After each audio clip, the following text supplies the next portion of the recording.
வணக்க மக்களே. இன்னைக்கு நாம என்ன பார்க்க போறோம்னா, கடைசி போட்டியிலிருந்து விலகிய நட்சத்திர வீரர், கடும் சிக்கலில் ரோஹித் சர்மா. அதாவது இந்தியா மற்றும் இங்கிலாந்து அணிகளுக்கு இடையிலான 5 போட்டிகள் கொண்ட டெஸ்ட் கிரிக்கெட் தொடரானது தற்போது இந்தியாவில் நடைபெற்று வருகிறது.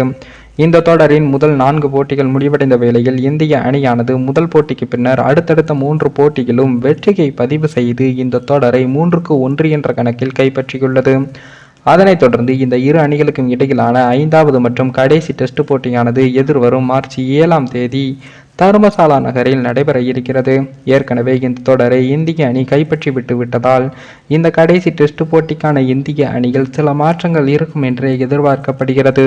இந்த நிலையில் தான் இந்த 5வது மற்றும் கடைசி டெஸ்ட் போட்டியில் இருந்தும் ராகுல் விலகி இருக்கிறார் என்ற ஒரு தகவலும் வெளியாகி உள்ளது. இங்கிலாந்து அணிக்கு எதிரான நடைபெற்ற முதல் போட்டியின் போது இந்திய அணி சார்பாக அதிகபட்சமாக ரன்களை குவித்த ராகுல் 86 ரன்களை அடித்திருந்தார். அதனைத் தொடர்ந்து 2வது, 3வது மற்றும் 4வது டெஸ்ட் போட்டியில் காயம் காரணமாக தவறவிட்ட அவர் தற்போது 5வது டெஸ்ட் போட்டியிலும் விளையாட மாட்டார் என்றும் கூறப்படுகிறது.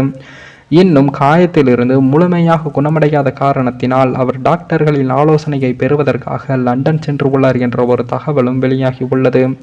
மார்ச் மாத இறுதியில் IPL தொடர் துவங்க உள்ள வேளையில் அப்போது அந்த தொடரில் பங்கேற்பதற்காகவே முழு உடற்தொகுதியை பெற்றுவிட வேண்டும் என்பதற்காக ராகுல் சிகிச்சை பெற இருக்கிறார். லக்னோ அணியின் கேப்டனாக இருக்கும் அவர் மார்ச் 24ஆம் தேதி தங்களது முதல் போட்டியில் ராஜஸ்தான் அணியை எதிர்த்து விளையாட இருக்கிறது.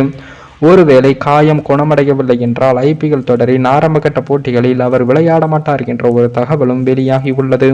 மேலும் இந்த வீடியோ ஏதோ ஒரு விதத்தில் உங்களுக்கு பிடித்திருக்கும் என்று நினைக்கிறேன். நம்ம சேனலுக்கு புதிதாக வீடியோ பார்க்கிறீர்கள் என்றால் மறக்காமல் சப்ஸ்கிரைபர் செய்துவிட்டு பாருங்கள். இன்னொரு வீடியோவில் சந்திக்கும் வரை நான் உங்கள் தமிழ்.